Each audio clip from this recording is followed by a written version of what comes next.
Bonjour à tous. Vous souhaitez passer le CRPE 2024.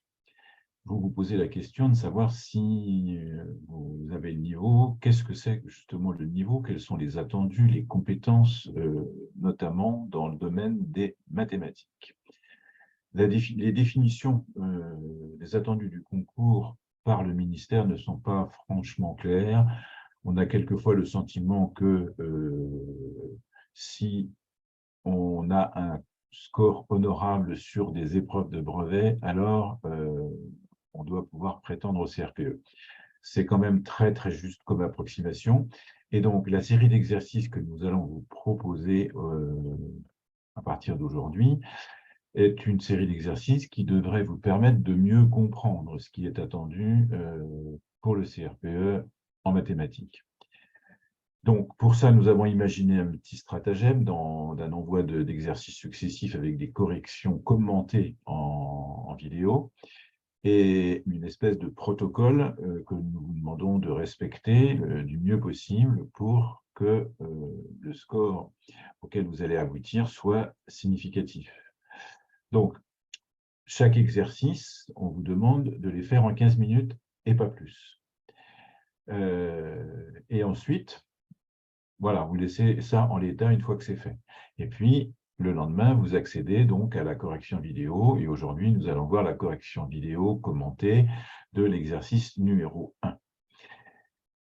Cet exercice, on vous le donne ici sur la diapositive que vous avez sous les yeux. Eh bien, vous pourrez compter 1 point par question réussie dans le cadre du quart d'heure.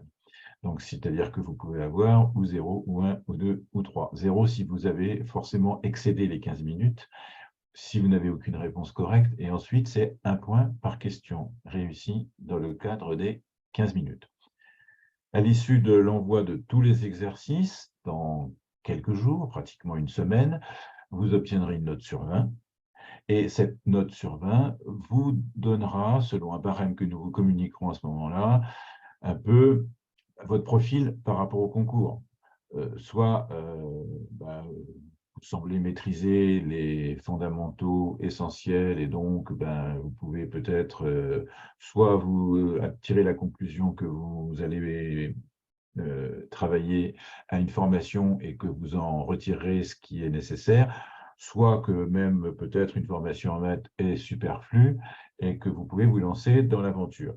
Bon, c'est une conclusion qui serait un peu hâtive parce que même avec un très bon niveau en maths, en plus, si vous avez fini les études depuis pas mal de temps, il faut renouer avec l'actualité, les façons de faire qui changent selon les époques.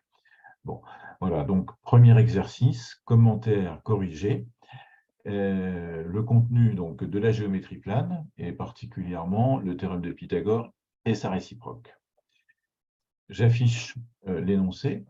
Un professeur des écoles organise avec sa classe de CM1 une randonnée à vélo. Le parcours est représenté ci-contre. Alors, le parcours, on suit les lettres qui sont données, B, C, E, F, C, D et B. Voilà, on fait une boucle en 8 et on revient au point de départ.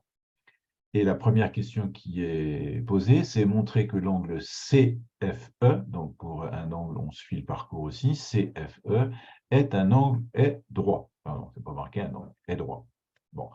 Alors, une des particularités du concours, justement, du CRPE, c'est que un énoncé d'exercice comme celui-là, normalement, je dirais dans le second degré, en troisième ou même seconde, est considéré comme n'étant pas très correct. Pour quelle raison? Tout simplement parce que toutes les données ne sont pas écrites.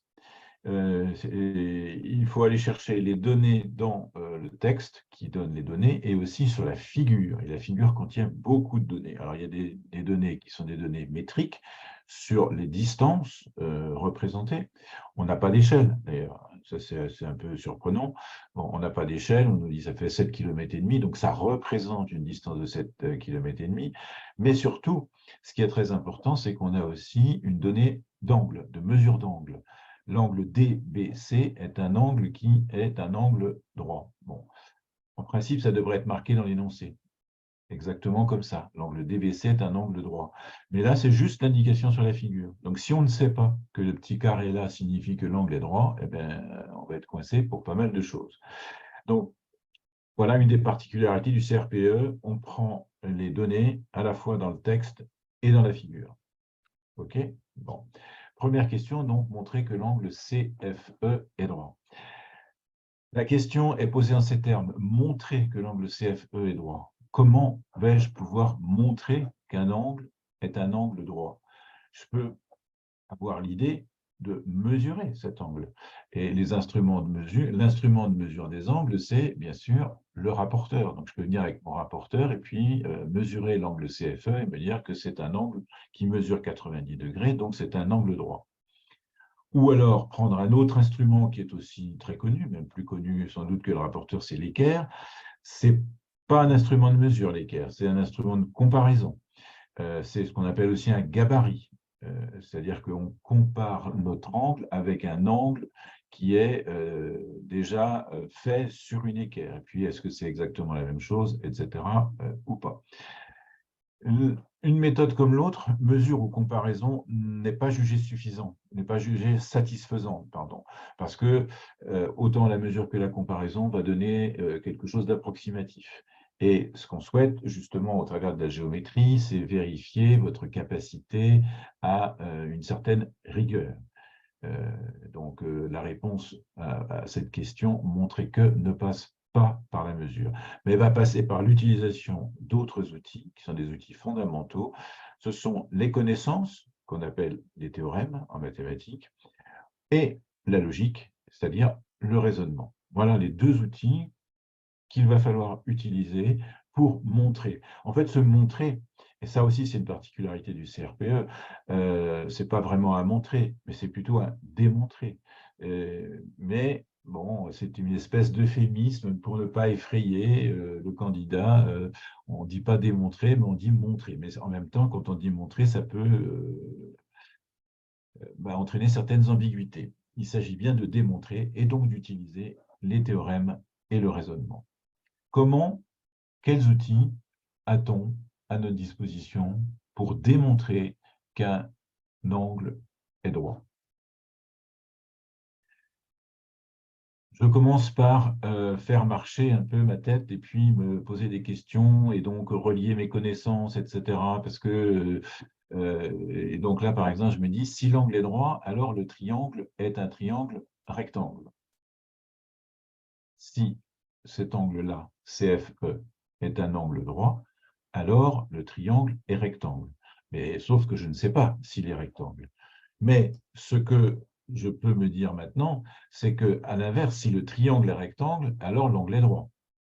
Toujours pareil. Il faut que je montre que l'angle est droit. Et donc, ce petit raisonnement m'amène à penser que si je suis capable de montrer, de démontrer que le triangle est rectangle, je pourrais en conclure que l'angle est droit. Donc maintenant, la question a changé. Ma question maintenant, c'est comment montrer qu'un triangle est rectangle? Et là, en principe, doit figurer dans votre boîte à outils de connaissances le fameux théorème de Pythagore, qui est un théorème qui porte sur le triangle rectangle et la mesure des côtés. Dans un triangle rectangle, si un triangle est rectangle, alors on sait qu'il y a une égalité qui est respectée, une égalité avec les carrés. Le carré de l'hypoténuse, c'est-à-dire le côté le plus long, est égal à la somme des carrés des deux autres côtés. Voilà ce qu'a démontré Pythagore. Mais attention, cette égalité, elle est valable si je sais que le triangle est rectangle. Donc, ceci est ce qu'on appelle l'énoncé du théorème de Pythagore. Moi, ce qui m'intéresse ici, c'est puisque finalement j'ai les longueurs des côtés, c'est de savoir si le triangle est rectangle ou pas. Et donc, pour ça, je vais utiliser non pas le théorème de Pythagore, mais la réciproque du théorème de Pythagore. Voilà. Tout ça, c'est un cheminement, d'accord, il y a une question au départ, ça ne va pas être immédiat, mais je sais que je peux, en travaillant la question, me poser moi des questions pour savoir ce qu'il faut que je fasse et ce qu'il faut que j'utilise comme connaissance pour y arriver. Donc ici, on arrivait à la conclusion qu'on peut utiliser la réciproque du théorème de Pythagore, qui dit que si, et là je contextualise, c'est-à-dire je prends le triangle tel qu'il est, CE, qui est l'hypoténuse, c'est-à-dire le carré le plus long pour l'instant, CE au carré égale CF au carré plus FE au carré, c'est-à-dire si cette égalité-là est vraie, alors c'est que le triangle CFE est un triangle rectangle en F. Donc maintenant que tout ceci est bien clair dans ma tête, eh bien, je me dis, je n'ai plus qu'à vérifier. Je calcule CE au carré, je calcule CF au carré et je calcule FE au carré. Donc en multipliant CE par CE, CF par CF et FE par FE. Et je trouve 46, 24, 36 et 10, 24. C'est-à-dire que je constate simplement que 46, 24, c'est bien égal à 36 plus 10, 24. Et donc, d'après la réciproque du théorème de Pythagore, le triangle CFE est rectangle en F, et donc l'angle CFE est droit. Voilà, j'ai abouti en dernière ligne à la conclusion qui m'était demandée, montrer que l'angle CFE est droit. Je ne me suis pas contenté de dire comme conclusion, le triangle CFE est rectangle en F. Donc là, maintenant, ce que je voudrais que vous compreniez bien, et c'est ce qu'il faut opposer, il faut opposer toute la démarche de réflexion à ce qui va être la rédaction. Ici, tout ce que j'ai dit au départ, si l'angle est droit, alors le triangle, le rectangle, à l'inverse du triangle, le rectangle, alors l'angle est droit, comment montrer, etc. Tout ça, ce sont des questions qui font partie du cheminement, mais que je n'ai pas besoin d'écrire sur ma copie. Sur ma copie, je vais commencer directement ici. On peut utiliser la réciproque du théorème de Pythagore qui énonce que, alors, à partir de là, il peut y avoir plein de variantes sur la façon de rédiger. La façon de rédiger, elle doit être claire, synthétique, vous ne surchargez pas, vous allez systématiquement à la ligne, etc. Et du moment qu'on suit votre raisonnement de façon claire, ce sera considéré comme satisfaisant. Ce qui est important, c'est de bien savoir que, puisque c'est une connaissance qui m'a permis d'arriver à ma conclusion, il faut que je cite cette connaissance. Donc ici, la connaissance, c'est la réciproque du théorème de Pythagore. J'ai ici remis ce que c'était que la réciproque du théorème de Pythagore. Ce n'est pas une obligation. Je pourrais alléger ma rédaction en disant, moi je connais la réciproque du théorème de Pythagore, mais le correcteur aussi connaît la réciproque du théorème de Pythagore. Il est fondamental de dire quel est l'outil qu'on a utilisé. Il est moins fondamental de réciter ou de redire le théorème qu'on a utilisé. Bon. Mais surtout, ce qui est important, c'est de bien comprendre que dans la rédaction, on fait comme si les étapes préliminaires n'avaient pas existé. Et on y va, on rédige directement. Voilà, pour cette première question. Il y aurait bien d'autres choses à dire, mais justement, normalement, tout le monde doit trouver tout ceci sans trop de difficultés. Donc, passons à la deuxième question. La deuxième question, déterminer la longueur totale du parcours. Alors, je reprends le parcours. B vers C, 7,5. C vers E, 6,8. E vers F, 3,2. F vers C, 6. C vers D, 8,5. Et D vers B. Et là, je n'ai pas l'indication de longueur. Je n'ai pas la distance dB exprimée en kilomètres. La question est pourtant déterminer la longueur totale du parcours. Donc, première chose, pour déterminer la longueur totale, ce n'est pas très compliqué de se dire il faut que j'additionne toutes les longueurs des segments qui font le parcours total. Et donc, eh bien, comment vais-je m'y prendre?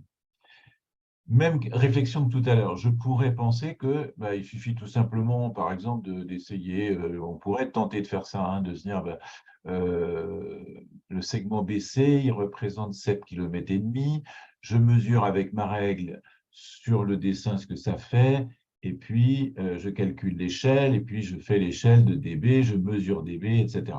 Bon. cette démarche-là, encore une fois, exactement comme pour la question précédente, n'est pas une démarche satisfaisante pour le CRPE. On ne mesure pas. Parce que quoi? Parce que la mesure est trop imprécise. On ne peut pas mesurer avec une règle de façon extrêmement précise. Et donc là, l'enjeu n'est pas de mesurer, l'enjeu est de calculer la longueur BD avec les données du problème.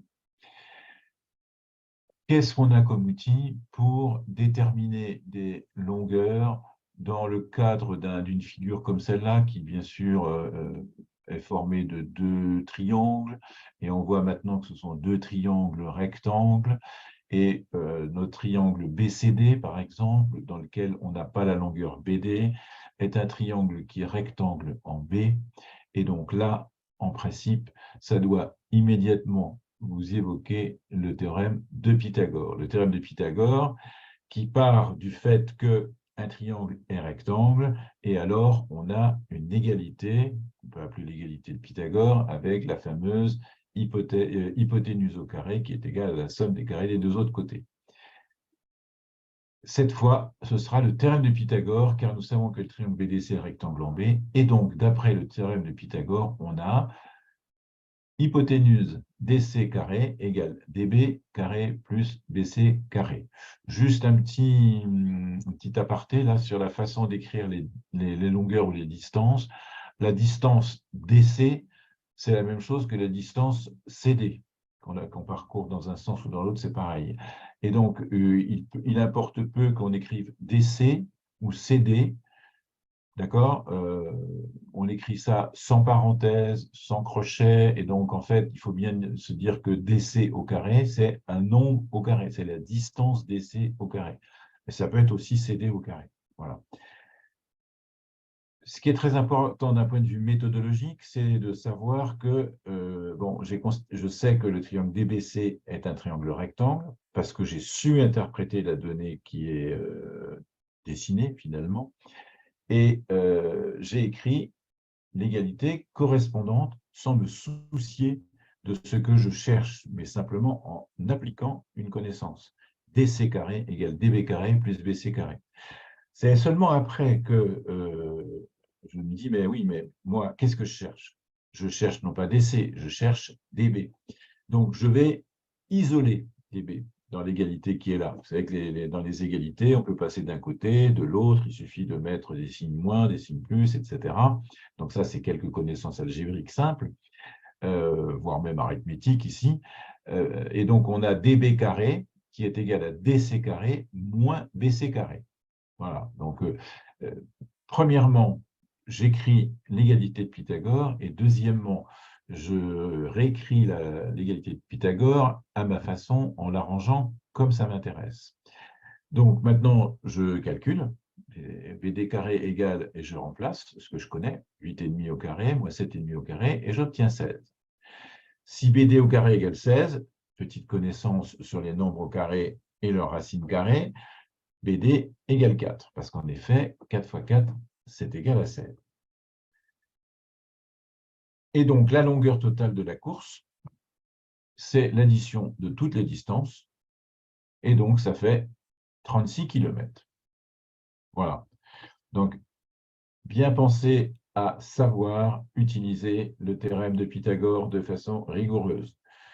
On affirme que le triangle est rectangle parce qu'on le sait, parce que c'est donné. Ça fait partie de ce qu'on appelle les hypothèses du problème. Hypothèses au sens donné, c'est les data. Et puis, à partir de là, je sais que je peux en conclure une égalité sur les longueurs.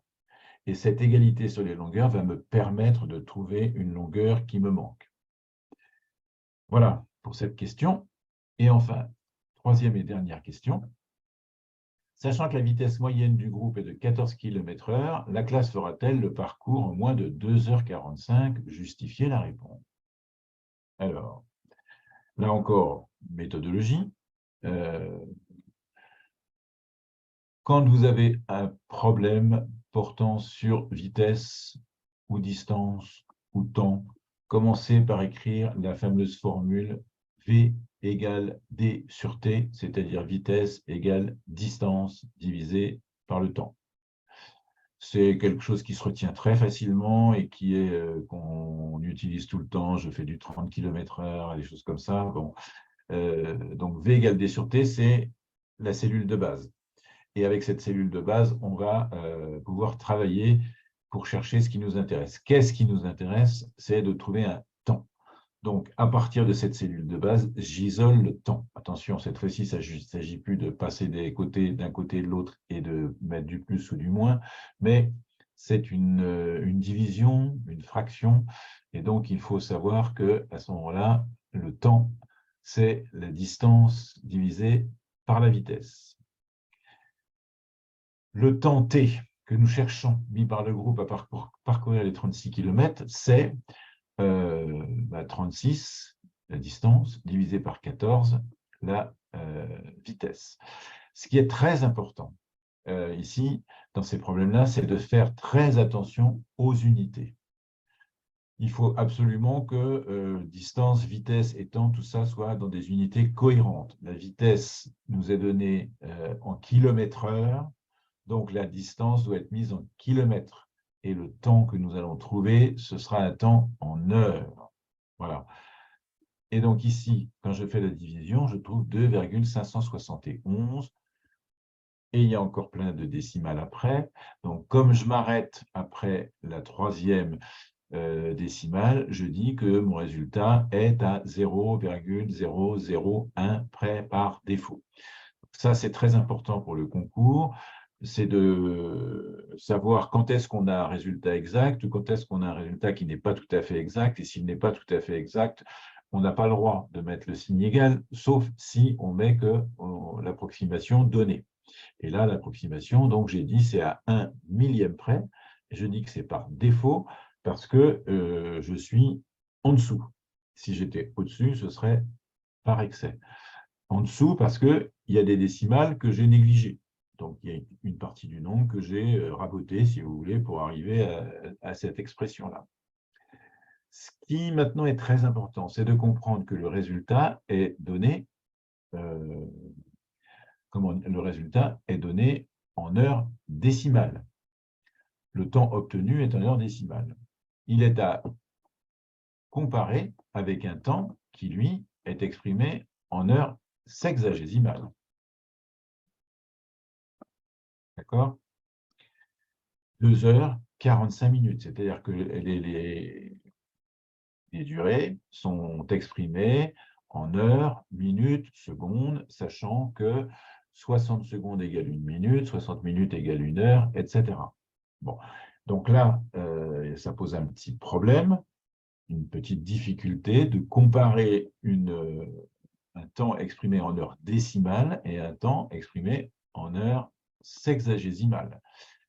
On pourrait, si on fait ça maladroitement, 2,571, c'est plus grand que 2,45, je dis ça vite exprès, hein. Donc c'est le temps de parcours qui est plus grand que 2,45. Mais ce n'est pas du tout comme ça qu'il faut procéder, parce qu'en fait, il faut procéder à la comparaison en étant dans les mêmes manières d'exprimer les temporalités. Ici, on ne va pas faire quelque chose de très compliqué. On va tout simplement se dire que 2h45, c'est 2 heures, 3 quarts. 2 heures et 3 quarts d'heure. D'accord? Et 3 quarts d'heure, c'est 0,75 heures. Là, j'espère que tout va bien. 3 quarts, c'est 0,75. Donc, l'écriture décimale du temps qui nous est donné pour la comparaison, c'est 2,75 heures. Et donc, on voit que le 2,571 est plus petit que le 2,75. Le temps de parcours du groupe est inférieur à 2h45 minutes. Voilà. Donc, vous voyez que là, il y a tout un tas de petites connaissances qui sont absolument indispensables, parce qu'on peut avoir le sentiment, quand on sort du concours, qu'on a réussi. On a apporté la réponse à la question, c'était inférieur, mais suffit que, pour une raison ou pour une autre, le correcteur se dise que votre raisonnement n'est pas suffisamment précis, que vous oubliez de donner les approximations, que vous ne fassiez pas cette transformation, etc., mais que vous fassiez ça un peu au jugé. Et puis, en fait, au lieu d'avoir, je ne sais pas moi, 2 points pour la question, si elle vaut 2, ben, vous aurez peut-être 1,5. Et donc, vous perdez 1,5 points. 1,5 points au concours, c'est beaucoup, beaucoup de place. Bon, donc, il faut que vous compreniez le sens de ce petit test que nous vous proposons. Donc, c'est de juger par vous-même si vous êtes au point avec toutes ces petites nuances que je peux pointer pour vous de façon à ce que vous vous situiez de manière correcte. Quel travail faut-il que je fasse pour être point au point le jour du concours? Voilà la question fondamentale à laquelle nous allons essayer de vous aider à répondre au cours de cette semaine ou plus, ce sera à vous de voir, de travail. Je vous dis à bientôt pour le corrigé commenté du deuxième exercice.